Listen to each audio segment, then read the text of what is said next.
बिस्मिल्लाहिर्रहमानिर्रहीम। अस्सलाम वालेकुम। कैसे हैं सब? उम्मीद है सब खैरियत से होंगे, बहुत मज़े में होंगे।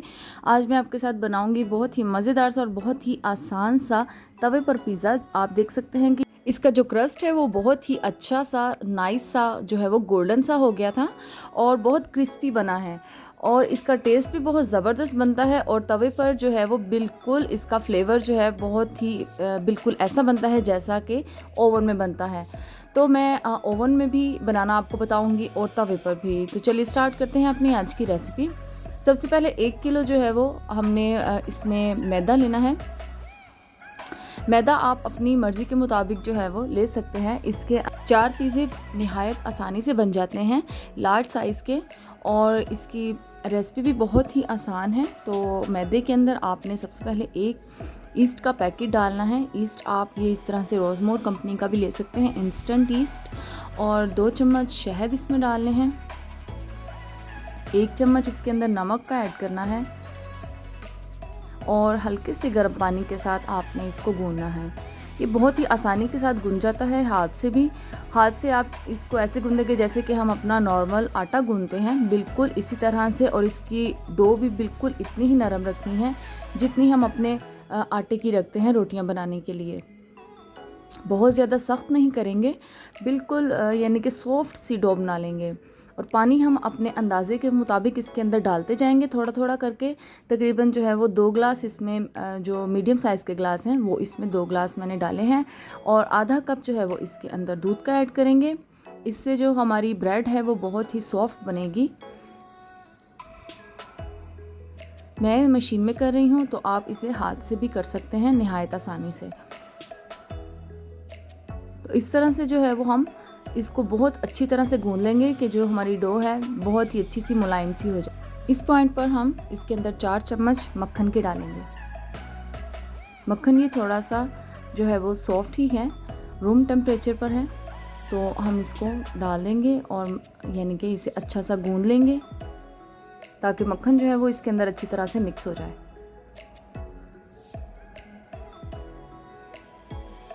तो इतनी देर हमने गूंदना है कि ये सारा मक्खन जो है वो इसके अंदर मिक्स हो जाए। फिर एंड में जो है वो 2 चम्मच इसके ऊपर ऑलिव ऑयल या फिर कुकिंग ऑयल डालकर इसको अच्छा सा ऊपर से स्मूथ सा कर लेंगे। और फिर इसको कवर करके हमने तकरीबन 2 घंटे के लिए रेस्ट देनी है ताकि ये अच्छा सा राइज़ हो जाए। सर्दियों का मौसम है तो हम इसे किसी टॉवल की मदद से जो है वो कवर कर देंगे और किसी थोड़ी सी गर्म जगह पर रख देंगे, जैसे हमारी जो कैबिनेट्स होती हैं उसके अंदर हम इसे रख देंगे 2 घंटे के लिए। तो ये बहुत ही अच्छा सा राइज़ हो जाता है। गर्मियों में इसकी ज़रूरत नहीं पड़ती, लेकिन चूँकि मौसम ठंडा है तो फिर इस तरह से करके जल्दी से राइज़ हो जाएगा। तो आप देख सकते हैं 2 घंटे गुजर चुके हैं और जो हमारी डो है, पिज़्ज़ा डो, वो बहुत ही अच्छी सी राइज़ हो चुकी है।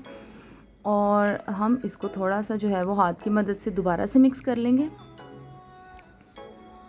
ताकि हम इसके पेड़े बना सकें।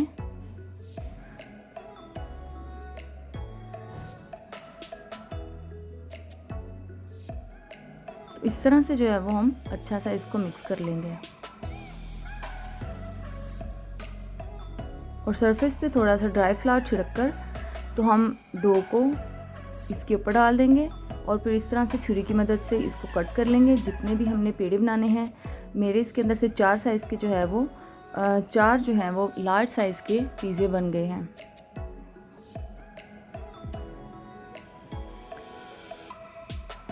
तो इस तरह से हम तमाम के तमाम चारों पेड़ों को बनाकर तो रख देंगे। थोड़ी देर के लिए, सिर्फ 5 से 7 मिनट के लिए इसको रेस्ट देंगे। ये हमारी टॉपिंग है, चॉप्ड टोमेटोज़ और हेल्पिनो पेपर और ऑलिव्स और चॉप्ड ऑनियन और चॉप्ड जो है वो शिमला मिर्च। तो ये आपने जो है वो इस तरह से टॉपिंग तैयार कर लेनी है। और मोज़रेला चीज़ लेंगे पिज़्ज़े के लिए, मोज़रेला चीज़ बहुत बेस्ट होती है। तो इसको भी हम कद्दूकश करके जो है वो रख लेंगे। और अब पिज़्ज़े को जो है वो, जो हम तवे पर पिज़्ज़ा बनाएंगे वो थोड़ा सा हम स्मॉल साइज़ का बनाएंगे और जो ओवन में बनाएंगे वो हम लार्ज साइज़ के पिज़्ज़े बनाएंगे। तो तवे के लिए थोड़ा सा छोटा, क्योंकि तवे का साइज़ थोड़ा सा छोटा होता है, उस लिहाज से ही हमने अपना पेड़ा लिया है। तो इस तरह से हम रोटी की तरह से उसको कर लेंगे, लेकिन किनारे जो है वो थोड़े थोड़े से मोटे ही रहने देंगे। अब हम इसके ऊपर जो है वो पिज़्ज़ा सॉस डालेंगे। पिज़्ज़ा सॉस जो है वो मैंने रेडीमेड ली है, तो आप इसे घर पर भी बना सकते हैं। निहायत ही आसानी से ये घर पर भी बन जाती है।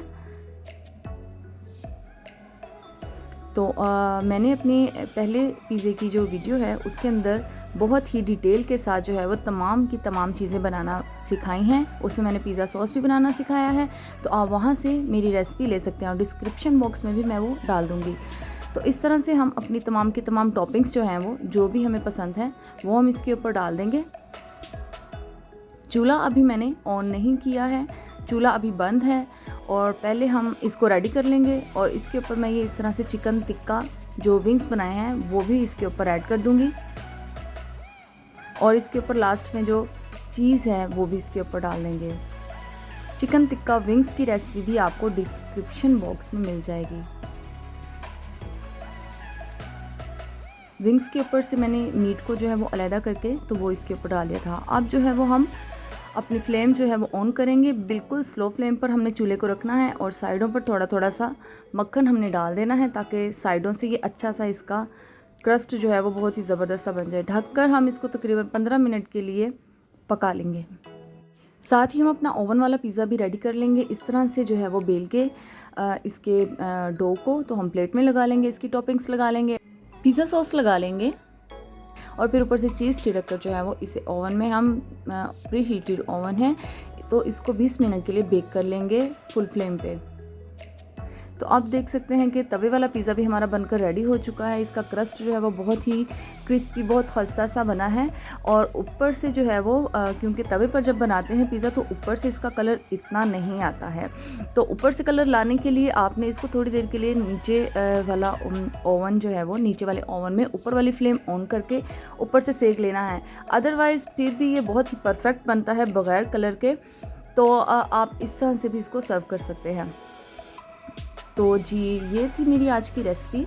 आप देख सकते हैं ओवन वाला पिज़्ज़ा भी बहुत ही परफेक्ट बना है और साइडों पर जो है वो हम इस तरह से इसके ऊपर थोड़ा थोड़ा सा बटर लगा देंगे जिससे इसका फ्लेवर जो है वो बहुत ही इन्हेंस हो जाएगा। तो ये थी मेरी आज की रेसिपी। उम्मीद है कि आपको पसंद आई होगी। पसंद आए तो लाइक, शेयर और सब्सक्राइब ज़रूर कीजिएगा और मेरे चैनल को। मिलते हैं अपने नेक्स्ट वीडियो में, तब तक के लिए मुझे इजाज़त दीजिए। अपना बहुत ढेर सारा ख्याल रखिएगा, मुझे दुआओं में याद रखिएगा। अल्लाह हाफिज़।